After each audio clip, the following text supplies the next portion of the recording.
بہت برس ہوئے ہمارے دوست سید قاسم جعفری صاحب کے مکان پر ہم لوگ کچھ دوست مل کر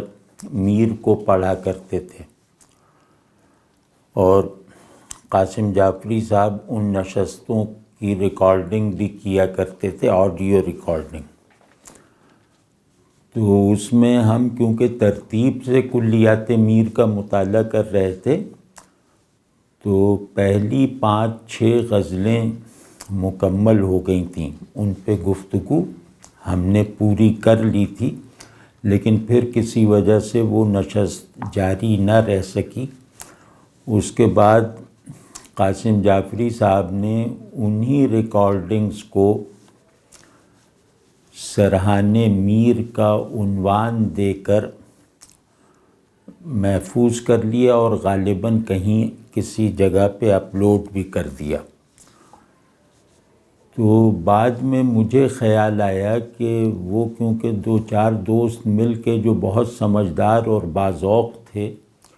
میر کو پڑھا کرتے تھے، اور اشعار پہ گفتگو کی ذمہ داری میری تھی، تو وہ ان دوستوں کو مخاطب کرتے وقت بہت سی باتوں کو کھولنے کی ضرورت محسوس نہیں ہوتی تھی۔ تو لیکن اب خیال آیا کہ اسی گفتگو کو کاغذ پہ اتار کے اس میں کچھ اضافے کیے جائیں۔ تو وہ الحمدللہ وہ غزلیں جو ہیں وہ ٹرانسکرائب ہوئیں، پھر ایڈٹ ہوئیں، ان پر میں نے اچھے خاصے اضافے کیے۔ تو اب میں چاہتا ہوں کہ وہ جو اضافہ شدہ شرح ہے میر کی، وہ بھی ریکارڈ ہو جائے۔ تو ان نشستوں کا، یعنی کہ اب جو ہم نئے سرے سے ان 5 غزلوں پر تشریحی گفتگو ریکارڈ کروا رہے ہیں، اس گفتگو کے سلسلے کا عنوان بھی جعفری ہی صاحب کے عنوان کے دیے ہوئے عنوان کو بنایا گیا ہے، سرحان میر کے۔ تو سردست یہ منصوبہ ہے کلیات میر کی ابتدائی 5 غزلوں کی شرح کا۔ تو اس میں کیونکہ یہ شرح میرے ہاتھ میں فی الحال کاغذ پہ لکھی ہوئی ہے، تو میں اس لکھی ہوئی شرح کو، جو گفتگو ہی کو تحریری شکل دی گئی ہے، اس تحریر کو پڑھ کر سناؤں گا، اور بیچ بیچ میں اگر کہیں ضرورت محسوس ہوئی یا کوئی اور بات سوجھی تو وہ بھی کرتے چلے جائیں گے۔ تو آغاز کرتے ہیں میر کے ایک اجمالی تعارف سے، جس سے یہ ظاہر ہو جائے کہ میر کا شعری مرتبہ کیا ہے، تاکہ ہم ان کے شعری مرتبے کو نظر میں رکھتے ہوئے ان کی شاعری کو پڑھیں، اور ان کی شاعری سے ان کے مرتبے کی مناسبت سے معانی اور کیفیات وغیرہ نکالیں۔ تو کیونکہ کلام کا اصل معنی یا کلام کے تمام معانی کی بنیاد متکلم خود ہوتا ہے، تو ایک بڑے شاعر اور چھوٹے شاعر میں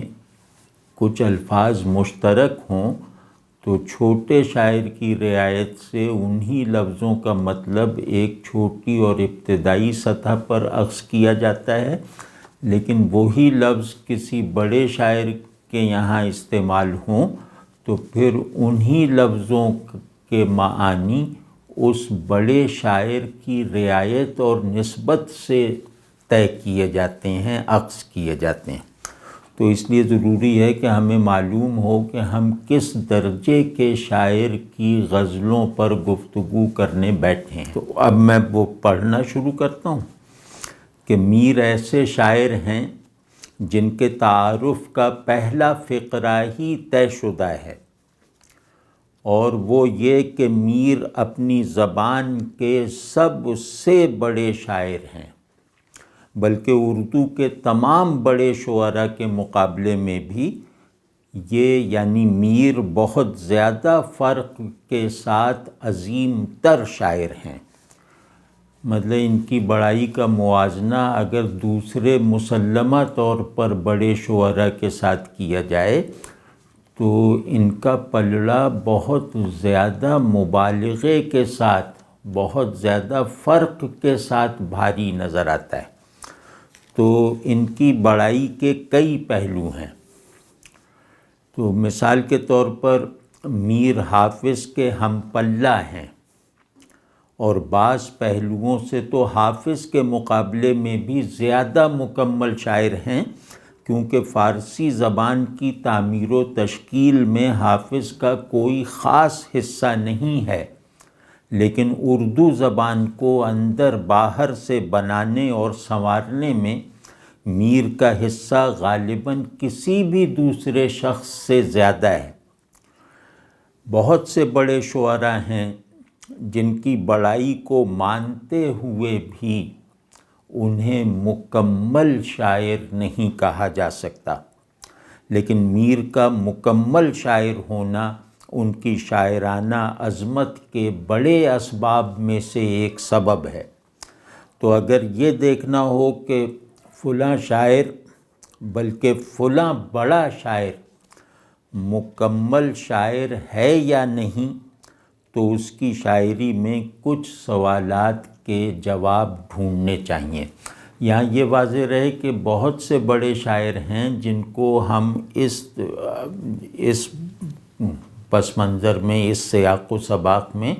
مکمل شاعر نہیں کہہ سکتے۔ جیسے حافظ کے یہاں انسان کی بعض انسانی تجربات اور بعض سچویشنز اور انسانی شعور کی تشکیل کرنے والے، انسانی نفسیات کی تعمیر کرنے والے بعض گہرے عناصر ناپید ہیں، لیکن اس کے باوجود حافظ بڑے شاعر ہیں۔ یعنی بڑے شاعر ہونے کے لیے مکمل شاعر ہونا ضروری نہیں ہے، لیکن یہ بہرحال ایک نادر بات اور ایک بڑی چیز ہوگی کہ ایک آدمی بڑا شاعر بھی ہے اور اپنی بڑائی کے ساتھ مکمل شاعر بھی ہے۔ یعنی انسان کے تمام یا اکثر تجربات کا احاطہ کر لینے والا ایک تخلیقی وفور، یہ بڑے شاعروں میں سے بھی کم کو نصیب ہوتا ہے، اور میر ان شخصیات میں ہیں، ان نادر شخصیات میں سے ہیں جو بڑے شاعر ہونے کے ساتھ ساتھ مضامین، احوال اور معانی اور لفظوں کے استعمال کے ڈھب میں مکمل شاعر بھی ہیں۔ تو مکمل شاعر کا مطلب یہ ہوتا ہے کہ وہ زبان کے معنوی نظام کو اوپر سے نیچے تک برت کے دکھاتا ہے، وہ لفظ کے معنی کی ادنا پرتوں اور اعلیٰ سطحوں دونوں پر قادر ہوتا ہے۔ اسی طرح وہ نفس اور ذہن کے تمام میلانات اور رجحانات اور نفس کو زندہ رکھنے والے، برسر عمل رکھنے والے تمام ظاہری اور خفیہ محرکات کو اپنی گرفت میں لے کر ان کے درمیان ایک تخلیقی ربط پیدا کر کے اظہار دینے پر قادر ہوتا ہے۔ تو میر ان معنوں میں غالباً ہم رومی کے بعد، یعنی رومی بڑے شاعر بھی ہیں، بڑے سے بڑے شاعر ہیں، اور مکمل شاعر بھی ہیں، بلکہ مکمل سے مکمل شاعر ہیں۔ تو رومی کی اس عظمت اور جامعیت کی روایت کا فرق مراتب کے ساتھ ایک تسلسل میر کے یہاں بھی نظر آتا ہے۔ تو میر کے یہاں کمال یا مکمل پن جو ہے وہ پاؤں سے طے ہوتا ہے۔ یعنی میر پورا جسم بناتے ہیں، لیکن اس جسم کی ڈیفینیشن میں پاؤں کا حصہ زیادہ ہے۔ رومی بھی پورا قالب بناتے ہیں، لیکن اس کی ڈیفینیشن میں سر اور قلب کا حصہ زیادہ ہے، تو اس مطلب یہ فرق ہے۔ لیکن ظاہر ہے کہ پورا جسم چاہے پاؤں سے ڈیفائن ہو چاہے سر سے ڈیفائن ہو، یہ تو بہرحال کہا جائے گا کہ پاؤں کو جسم کا مرکز بنا لینے والے نے بھی پورا جسم بنا کر دکھایا ہے۔ اب اگر یہ دیکھنا ہو کہ فلاں شاعر، بلکہ یوں کہنا چاہیے کہ فلاں بڑا شاعر، مسلمہ طور پر بڑا شاعر، مکمل شاعر بھی ہے یا نہیں، تو اس کی شاعری میں کچھ سوالوں کے جوابات ڈھونڈنے چاہیے۔ اگر وہ ان سوالوں کے جواب دے دیتا ہے تو اسے مکمل شاعر کہا جائے گا، ورنہ اس کی بڑائی کا انکار کیے بغیر اسے مکمل شاعر کا ٹائٹل نہیں دیا جائے گا۔ پہلا سوال یہ ہے کہ یہ شاعر جس روایت سے تعلق رکھتا ہے، یعنی ہر بیان، ہر سرگرمی، چاہے وہ تخلیقی ہو یا تحقیقی ہو، وہ اپنا ایک ایبسلیوٹ کانٹیکسٹ اور ماخذ رکھتی ہے، تو بات چاہے ذہن میں ہو یا زبان پر ہو، ان کا ایک مستقل سیاق و سباق اور ماخذ ہوتا ہے، اس کو ہم روایت اور تہذیب کہتے ہیں۔ تو روایت ہر بیان کا، ہر خیال کا، بلکہ ہر احساس کا ایک بائنڈنگ کانٹیکسٹ ہے۔ تو اس پہلو سے ہم کہہ رہے ہیں کہ یہ شاعر دیکھنا یہ چاہیے کہ یہ شاعر جس کے مکمل ہونے یا مکمل نہ ہونے کی ہم تحقیق کر رہے ہیں، یہ شاعر جس روایت سے تعلق رکھتا ہے، اس کے بنیادی معانی و مضامین کا احاطہ کر کے ان پر کوئی ایسا اضافہ کرتا ہے کہ وہ معانی و مضامین اس اضافے کی وجہ سے اس شاعر کے ساتھ کسی حد تک خاص ہو جائیں اور اس کی انفرادیت کے قیام کی وجہ بن جائیں۔ مطلب یہ شاعر اپنی روایت کے تھیمز میں، ان تھیمز کے فہم اور ذوق میں، ان تھیمز کی فکری وسعت اور تجربی گہرائیوں میں اضافہ کرتا ہے اور اسے اپنے اضافے کو اس روایت میں بلا مزاحمت کھپا کے دکھا دیتا ہے، لیکن اس کے کیے گئے اضافوں کی ایک نسبت اس کی شخصیت اور اس کی انفرادیت کی تشکیل اور تکمیل میں بھی صرف ہوتی ہے۔ تو یہ شاعر وہ ہے جو اپنی روایت میں اضافہ کرتے ہوئے اپنے آپ، اپنی وسعت میں بھی جو ہے وہ زیادتی کرتا ہے۔ تو مطلب آپ سمجھ رہے ہیں یہ بہت بڑا کام ہے کہ ایک ہی مادہ اظہار سے، ایک ہی جوہر ادراک سے آدمی اپنی انفرادیت کی تشکیل بھی کرے اور اپنی روایت کی رچنس میں بھی اضافہ کرے۔ یہ بہت بڑی بات ہوتی ہے، اور اس اعتبار سے بھی میر ہمارے سب سے بڑے آدمی ہیں۔ تو پہلی بات تو یہ ہوئی کہ ہر روایت کے کچھ سیٹ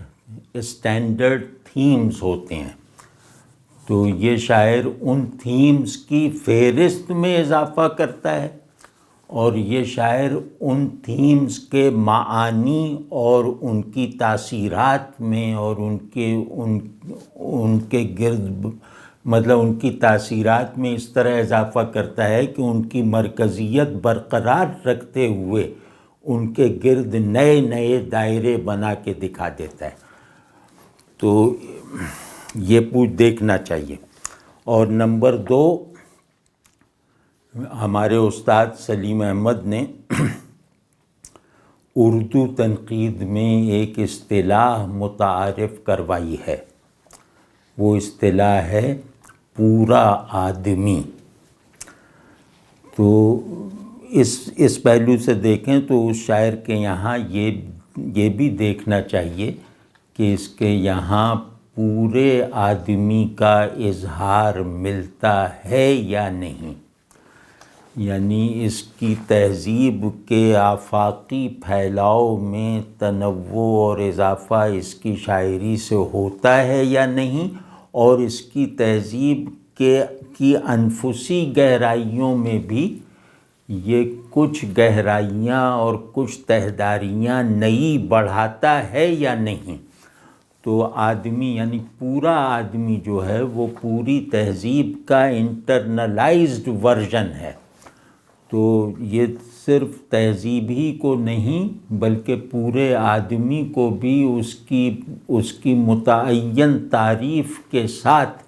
نئے نئے اجزاء فراہم کرتا ہے۔ آدمی اگر ایک کل ہے تو یہ اس کل کی تشکیل نو کے لیے نئے نئے اجزاء کھپاتا ہے، استعمال کرتا ہے اور فراہم کرتا ہے تاکہ اس کی کلیت میں مزید قوت اور توسیع اور بلندی پیدا ہو جائے۔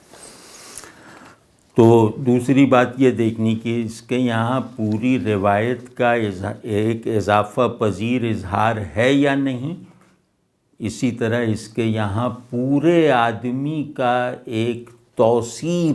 وسعت اختیار کرتا ہوا ادراک و اظہار ہے کہ نہیں۔ نمبر 3 یہ کہ شاعری جیسے میں نے ابھی عرض کیا کہ کسی تہذیب میں ہوتی ہے، کسی روایت میں ہوتی ہے، تو جس شاعر کو ہم مکمل شاعر کے طور پر دیکھنا چاہتے ہیں یا مکمل شاعر کی کسوٹی پر پرکھنا چاہتے ہیں، تو اس شاعر کے ہاں اپنی تہذیب کے اصولی تصورات اور طرز احساس وغیرہ کا اظہار چاہے حالت تردید میں ہو، چاہے وہ اس کی تائید نہ کرتا ہو، حالت تردید میں بھی ان اصولی تصورات اور طرز احساس کا اظہار پایا جاتا ہے یا نہیں۔ اگر نہیں پایا جاتا تو وہ نامکمل شاعر ہے، اور اگر حالت تردید میں بھی، حالت انحراف میں بھی پایا جاتا ہے تو وہ مکمل شاعر ہے، کیونکہ اس کے یہاں اس کی روایت پوری کلیت اور پوری تفصیل کے ساتھ ریفلیکٹ ہو رہی ہے، اور اس ریفلیکشن کو وہ کہیں سے بدلتا ہے، کہیں سے قبول کرتا ہے، یہ الگ بات ہے۔ تو چوتھی چیز یہ ہے کہ یہ جس زبان کا شاعر ہے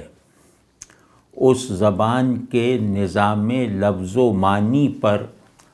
اول تو یہ کہ اسے کتنی دسترس ہے، یہ دیکھنی چاہیے کہ یہ زبان کو کتنا جانتا ہے اور کتنی مہارت اور فنکاری سے برتنے پر قادر ہے، یہ دیکھنا چاہیے۔ اور دوسرے یہ کہ اس زبان کی لفظی اور معنوی توسیع میں اس کا کیا کردار ہے، مطلب یہ شاعر جس زبان میں شاعری کر رہا ہے اس زبان کا احاطہ کر لینے والی صلاحیت رکھتا ہے، اور اس زبان کے جمالیاتی اور تخلیقی جوہر معنویت کو مزید مضبوط کر سکتا ہے یا نہیں، اور اس زبان کے نظام معنی، اس زبان کے سیمینٹکس میں کچھ نئے اصول اور مظاہر، کچھ نئے قواعد اور نتائج کا اضافہ کرتا ہے یا نہیں۔ تو مطلب یہ کہ یہ شخص جتنا اپنی زبان سے لیتا ہے اس سے زیادہ اسے دیتا ہے یا نہیں، یہ دیکھا جائے گا۔ تو یہ دیکھنے میں اگر یہ دیکھنا ممکن ہو جائے کسی شاعر کے یہاں، تو اس کی بنیاد پہ وہ بڑا شاعر تو پہلے ہی قدم پہ ثابت ہو جائے گا، پھر تفصیل میں جائیں گے تو اس کا مکمل ہونا بھی دلائل اور شواہد کے ساتھ منکشف ہوتا چلا جائے گا۔ تو جناب میر کو اگر ان 4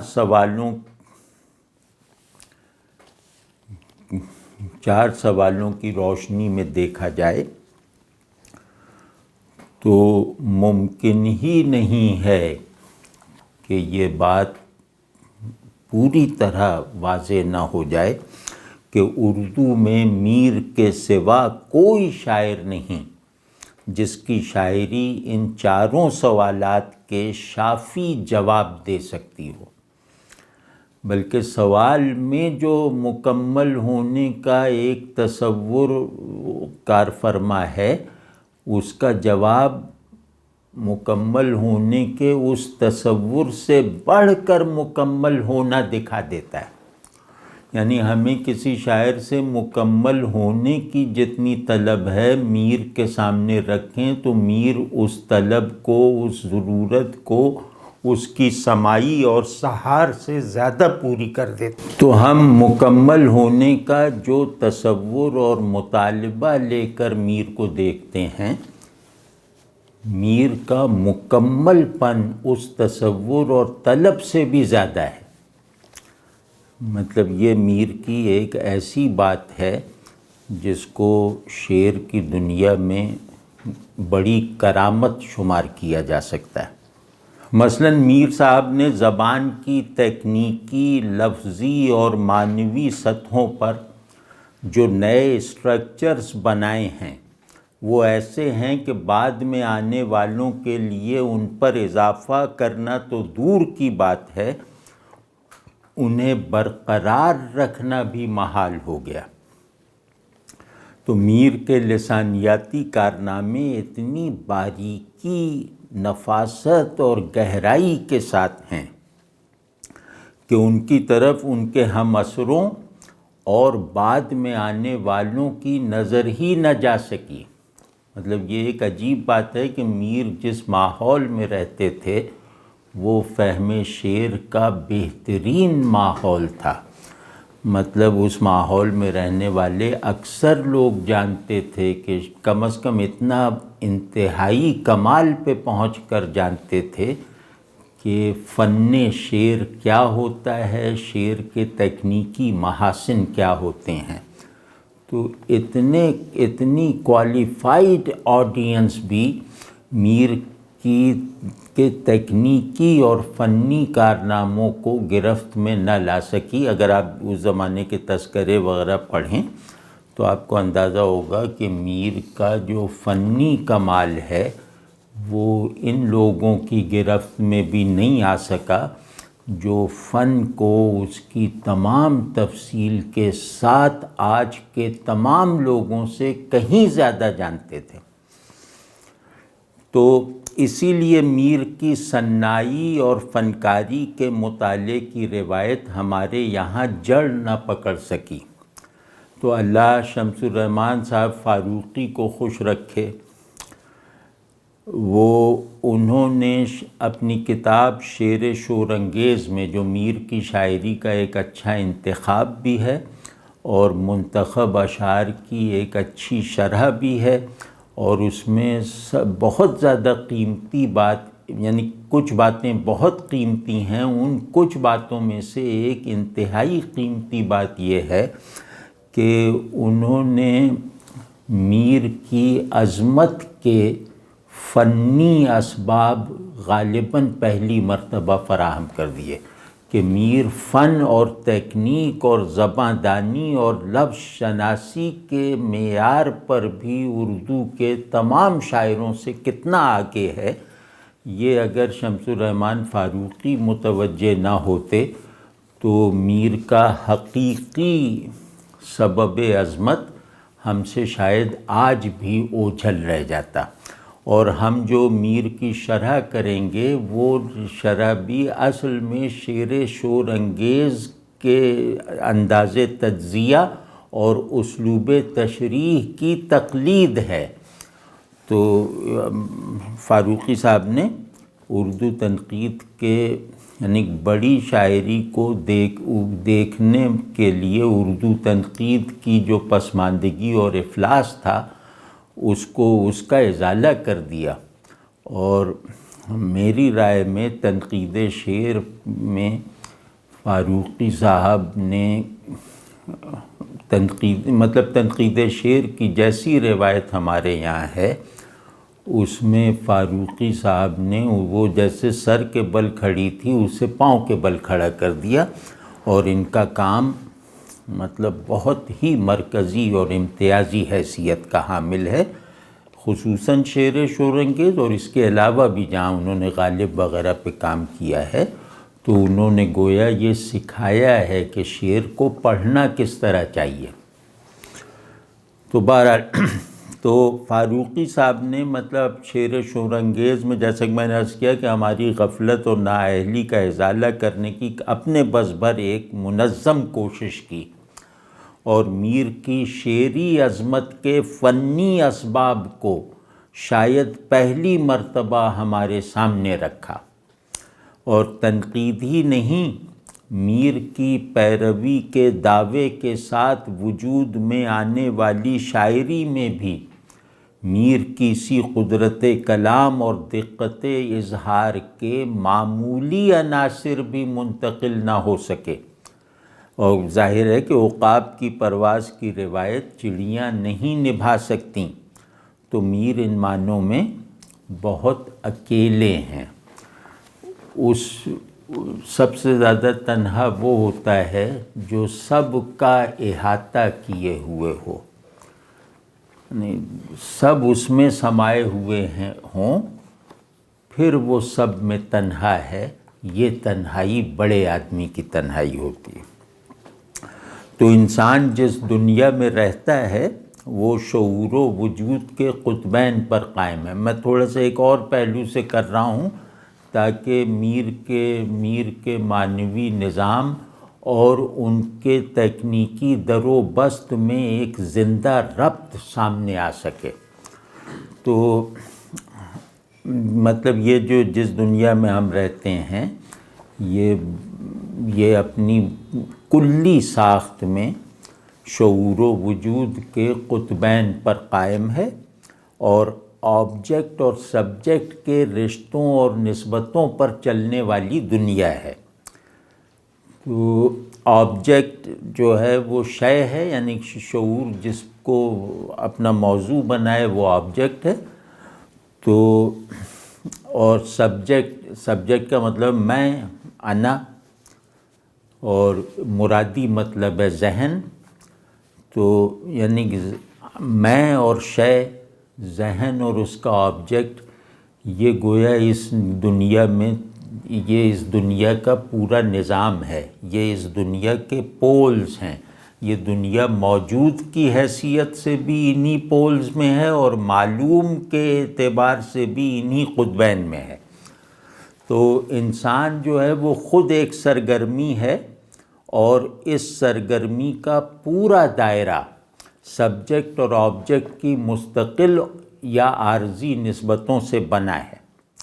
تو شاعری میں، یا دوسرے لفظوں میں شاعری کی دنیا میں سبجیکٹ آدمی ہے، یہ تو واضح ہے، یہ مشترک ہے، سبجیکٹ کی یہی تعریف ہے۔ لیکن شاعری کی دنیا کا امتیاز یہ ہے کہ یہاں آبجیکٹ شے نہیں ہے، لفظ ہے۔ یہ بات غور کے قابل ہے کہ شاعری کی دنیا میں سبجیکٹ آدمی ہے اور آبجیکٹ لفظ۔ تو کسی شاعر کے مرتبے کا تعین کرتے وقت سب سے پہلے یہ دیکھا جاتا ہے کہ اس کی شاعری میں لفظ اور آدمی کے درمیان کارفرما جبری نسبت کہاں تک اختیاری بنی ہے، یا ذہنی، حسی اور عملی نسبت کس حد تک تخلیقی بنی ہے۔ تو بڑا شاعر ان دونوں کی تشکیل نو کرتا ہے، اور انہیں نئے نئے فنی اور نفسیاتی اور تجربی مراحل تکمیل سے گزار کر ان کے درمیان تازہ نسبتیں اور معنویتیں دریافت کرتا ہے، اور کبھی کبھی ایجاد بھی کرتا ہے۔ تو اور شاعر اگر رومی جیسا ہو تو لفظ اور آدمی میں ایک جدلیاتی مزاج تعلق پیدا کر کے انہیں اس کل میں کھپا دیتا ہے جہاں ان کی دوئی بھی رفع ہو جاتی ہے۔ لیکن خیر، میر بہرحال رومی نہیں ہیں، ان کی سب بڑائیاں شاعرانہ ہی ہیں، عارفانہ نہیں ہیں، فلسفیانہ نہیں ہیں۔ تو میر کی شاعری کو اگر اس پہلو سے دیکھا جائے کہ انہوں نے لفظ کو کہاں تک پہنچایا اور انسان کے بارے میں ہمارے بنے بنائے تصور میں کن گہرائیوں کا اضافہ کیا، تو ہم پر ان کی بڑائی بالکل واضح ہو جائے گی۔ اور جس شاعر کو بھی بڑا شاعر کہا جاتا ہے، اس کی شاعری میں یہ دو باتیں ضرور دیکھنی چاہیے۔ پھر یہ ہوگا کہ یا تو اس کا واقعی بڑا ہونا یقین کے ساتھ واضح ہو جائے گا، یا پھر یہ پتہ چل جائے گا کہ اس کی عظمت تو ایک دھوکہ ہے، ایک پروپیگنڈا ہے۔ تو شاعر لفظ کی لفظیت میں اور آدمی کی آدمیت میں کچھ اضافے نہ کرے، اور ان اضافوں کو خیال اور احساس کی سطح پر مربوط رہنے کے نئے زاویے فراہم نہ کرے، ان کے درمیان نئے پل نہ بنائے، تو وہ بڑا شاعر نہیں ہے۔ بہت اچھا شاعر ہو سکتا ہے، لیکن ان کاموں کو نہ کر سکنے والا بڑا شاعر نہیں ہے۔ تو لفظ ہو یا آدمی، دونوں حتماً متعین ہیں، اور ان کی تعریفات یعنی ڈیفینیشنز کم و بیش مکمل ہیں۔ لفظ کو دوبارہ بننے کی ضرورت نہیں ہے، اور آدمی کو بھی پھر سے ڈیفائن ہونے کی حاجت نہیں ہے۔ دونوں اپنی اپنی جگہ ایک فکسٹی ہیں جس میں کوئی اسٹرکچرل انقلاب ممکن ہے نہ ضروری۔ تاہم بڑا شاعر جو ہے وہ اس فکسٹی کے اندر کے ماحول کو بدل دیتا ہے، اس فکسٹی کی اسٹرکچرل بناوٹ کو برقرار رکھتا ہے، لیکن اس کے اندر کی حرکیات کو بدل دیتا ہے، ماحول کو تبدیل کر دیتا ہے۔ یعنی لفظ اور انسان کے اندر معنویت، احوال اور کیفیات وغیرہ کا ایک نظام کار فرما ہے۔ بڑا شاعر ان سب کے درمیان تعلق کی نئی نئی جہتیں نکالتا ہے، انہیں آگے پیچھے کر کے ان میں توسیع اور تنوع کی گنجائش بڑھاتا ہے، اور ان کے درمیان اپنی طرف سے کچھ ترجیحات داخل کر دیتا ہے۔ تو حتیٰ کہ ان کے آپسی تعامل کو، انٹریکشن کو نئے مرکز بھی یہ بڑا شاعر فراہم کرتا ہے۔ تو اب دیکھیے ذرا لفظ ہی پر غور کیجئے کہ اس کی معنویت اور کیفیت کو نئے معنی اور نئے حال میں ڈھال دینا کوئی معمولی کام ہے؟ اسی طرح انسان کے اندر احوال، کیفیات، احساسات، جذبات، خیالات اور افکار وغیرہ کے کچھ فاعلی اور انفعالی جوہر ہیں، ان کو ری شفل کر کے ان کے درمیان نئی نسبتوں کو فعال کر کے انہیں کوئی تازہ مرکزیت اور نیا کانٹیکسٹ فراہم کر دینا اچھے بھلے شاعروں کے بس کی بات نہیں ہے۔ تو مطلب ان کے بس کی بات نہیں ہے، اور میر کا یہ گویا روزمرہ ہے۔ تو بس یہاں یہ خیال رہے کہ جب ہم لفظ کہتے ہیں تو اس سے مراد پوری زبان بلکہ زبان کا آرکیٹائپ ہے، اور انسان وہ فرد ہے، لفظ ہی کی طرح انسان کو بھی سمجھیں کہ انسان وہ فرد ہے جس میں پوری نو سمائی ہوئی ہے، بلکہ وہ فرد جس میں یہ نو سمائی ہوئی ہے، وہ فرد اپنی نو سے زیادہ مکمل ہو جانے کی استعداد اور پوٹینشیل رکھتا ہے۔ تو یہ خیال رہے، یہ ہماری اب تک کی باتوں کا مستقل پس منظر اور لازمی تناظر ہے۔ تو بڑا شاعر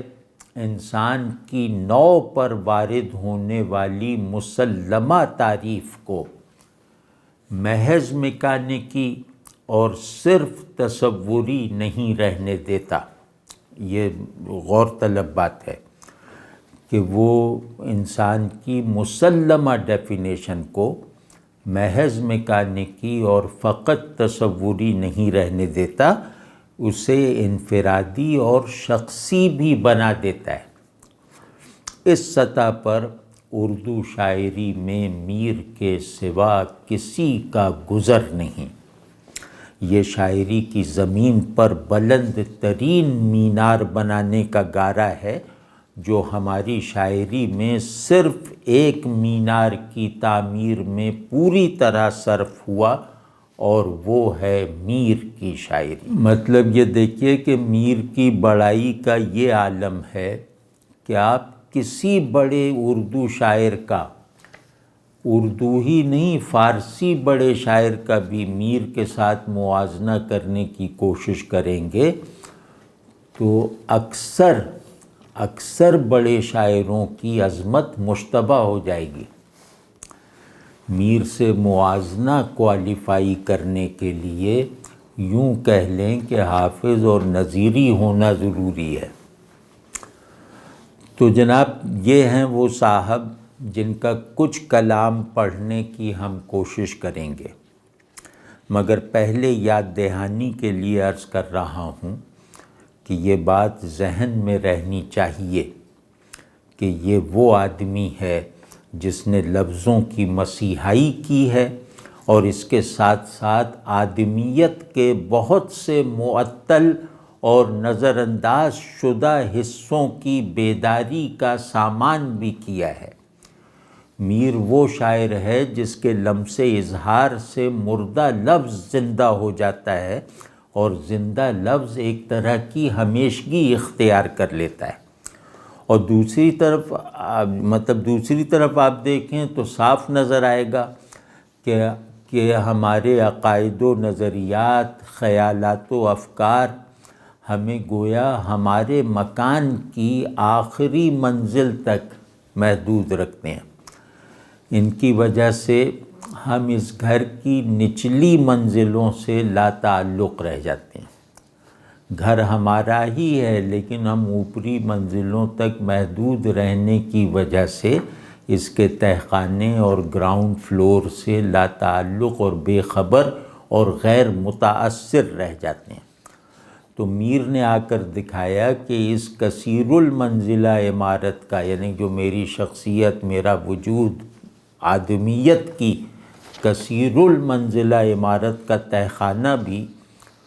اس کی سب سے اونچی منزل کی ضرورت ہے، اور اس تہخانے اور بقیہ تمام اوپری منزلوں کے درمیان ایک بہت زندہ نسبت ہے۔ میر نے مطلب اس مثال پہ رہتے ہوئے دیکھیں کہ میر نے معمولی ترین احساسات و تجربات کو روحانی وجود اور مابعد الطبیعی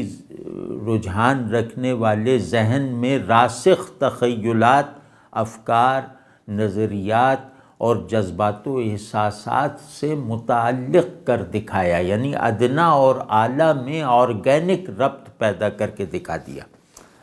تو اس کے علاوہ ان کی شاعری یہ تجربہ کروا دیتی ہے کہ احساس کی ایک سطح ایسی بھی ہوتی ہے جہاں آدمی ذہن سے مستغنی ہو کر معنی کی تہداریاں سیر کر لیتا ہے۔ میر نے احساس کی توسیع کر کے، یعنی احساس کی ایسی توسیع کی ہے کہ بڑے بڑے معانی کو ذہن کے چنگل سے نکال دکھایا۔ مثال کے طور پہ ہمارے اندر ذہن اور طبیعت کی لڑائی چلتی رہتی ہے، ہر آدمی کے اندر چلتی ہے۔ ہمارا تصور یہی ہے کہ اس لڑائی میں فتح ذہن کی ہونی چاہیے۔ میر کو پڑھیں تو وہ جیسے جھڑک کر کہتے ہیں کہ تمہارے پاس ذہن ہے نہ طبیعت، تمہیں کیا معلوم کہ ذہن اور طبیعت میں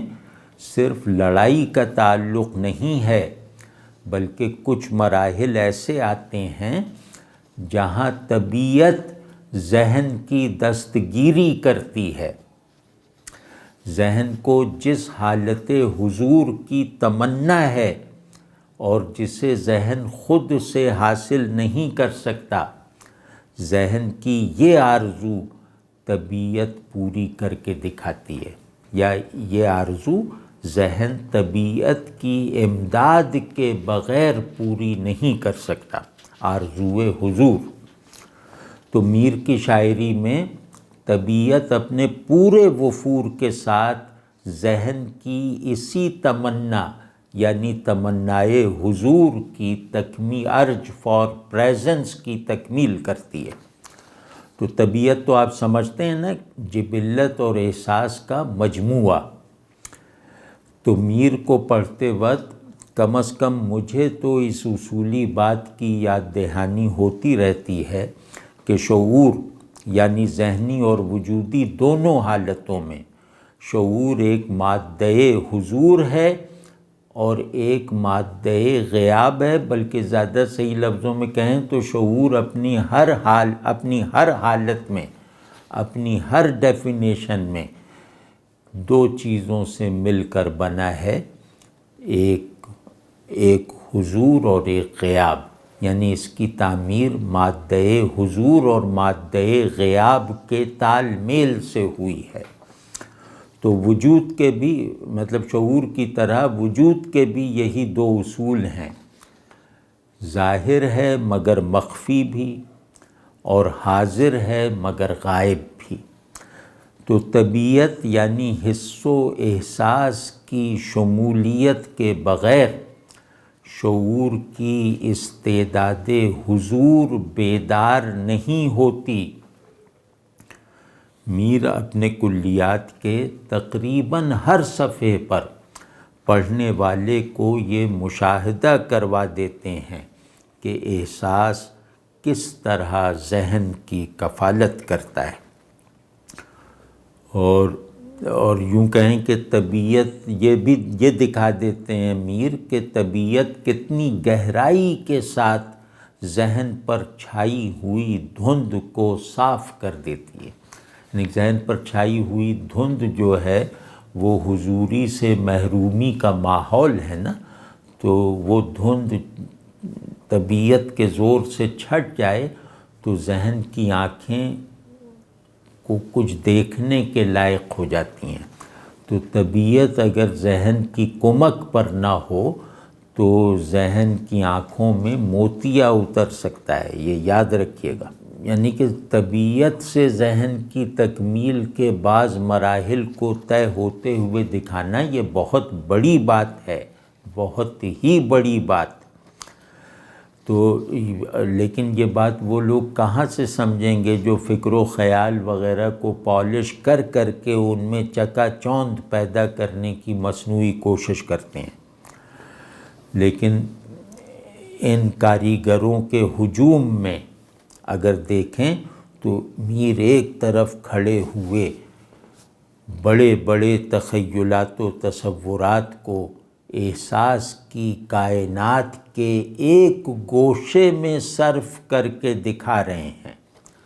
اور اس میں بھی مبالغے کا رنگ یا تو بالکل نہیں ہوتا یا ہوتا بھی ہے تو بہت ہی کم۔ آپ سمجھ رہے ہیں نا کہ مبالغہ شاعری کی بڑی ضرورت ہے، مگر میر اسے کم ہی کام میں لاتے ہیں۔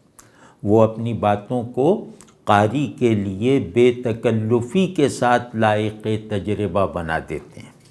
اسی لیے ان کے یہاں پیچیدگی کم نظر آتی ہے، یعنی ذہن کو الجھا دینے والی پیچیدگی کم نظر آتی ہے۔ احساس کی نفاست اور باریکی اور احساسات میں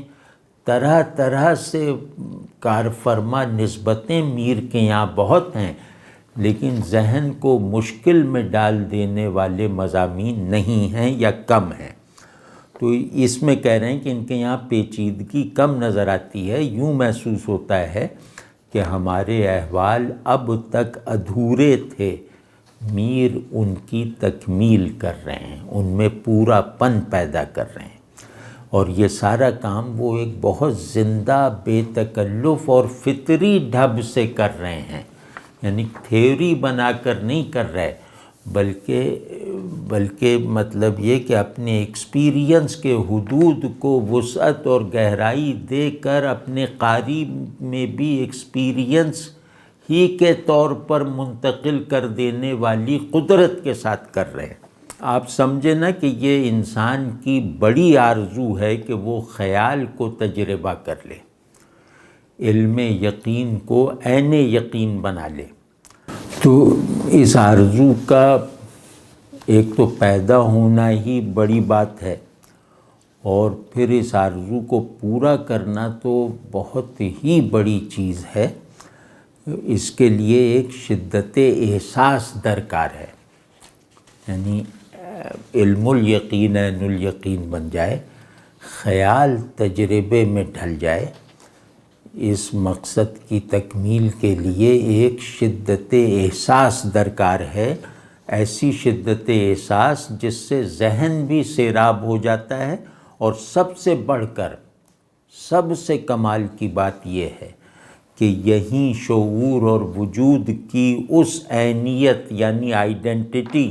اور وحدت کا انکشاف، یا یوں کہہ لیں کہ جزوی انکشاف ہو جاتا ہے، جو ان دونوں کی مشترکہ منزل ہے۔ ہماری روایتی اصطلاح میں یہ منزل اطمینان نفس کی ہے، جو اپنی امیجیٹ ساخت میں ذہنی نہیں ہے، طبعی ہے۔ تو گو کہ میر مثلاً عراقی کی طرح عارف شاعر نہیں ہیں، تاہم ان کی شاعری میں یہ تاثیر پائی جاتی ہے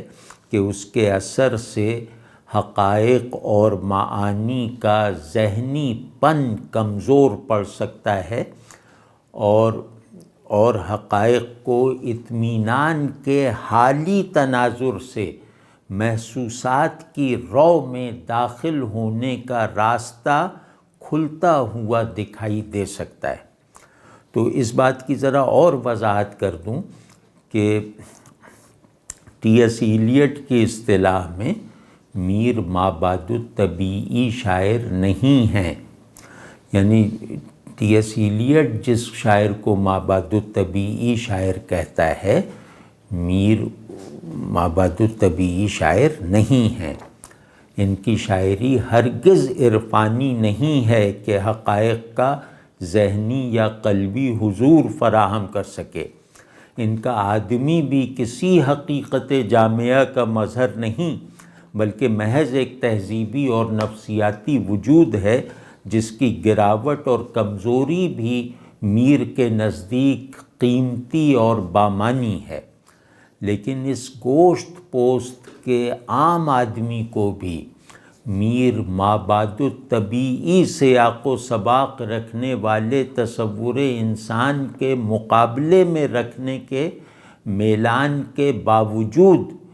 اس کے انفسی بلکہ جبلی در و بست میں بھی ایسی مربوط تہداری کو برسر عمل دکھا دیتے ہیں جو انسان کے بارے میں قائم بڑے بڑے تصورات کے ساتھ، گرینڈ تصورات کے ساتھ عملی اور احوالی ہم آہنگی پیدا کرنے میں مؤثر ہو سکتی ہے یا بنائی جا سکتی ہے۔ یہ وضاحت ضروری تھی کیونکہ مابعد الطبیعیات، دینیات، روحانیت وغیرہ میں میر کی حیثیت کچھ نہیں۔ انہوں نے جہاں جہاں رسمی طور پر بھی ان موضوعات کو ہاتھ لگایا ہے، بچکانہ پن اور ناسمجھی ہی کا مظاہرہ کیا ہے۔ تو یہ مطلب انتباہ ضروری تھا کہ میر عرفانی شاعر نہیں، میر فلسفی شاعر نہیں، میر اخلاقی شاعر نہیں، میر محض روشنیوں اور لطافتوں کے شاعر نہیں ہیں۔ میر دن اور رات میں اخلاقی امتیاز نہیں کرتے، بلکہ ان کے درمیان ایک جمالیاتی وحدت پیدا کرنے کی کوشش کرتے ہیں، اور اس جمالیاتی وحدت کی تشکیل میں اگر انہیں شر اور باطل سے ہم آہنگی اختیار کرنی پڑے تو اس کے لیے حق اور خیر کو چھوڑنے میں تأمل اور جھجک کا مظاہرہ نہیں کرتے۔ یہ بات بھی میر کے بارے میں جان لینی چاہیے۔ تو اب انشاءاللہ اگلی نشست میں ہم کلیات میر کی پہلی غزل کی تشریح کا کام شروع کریں گے۔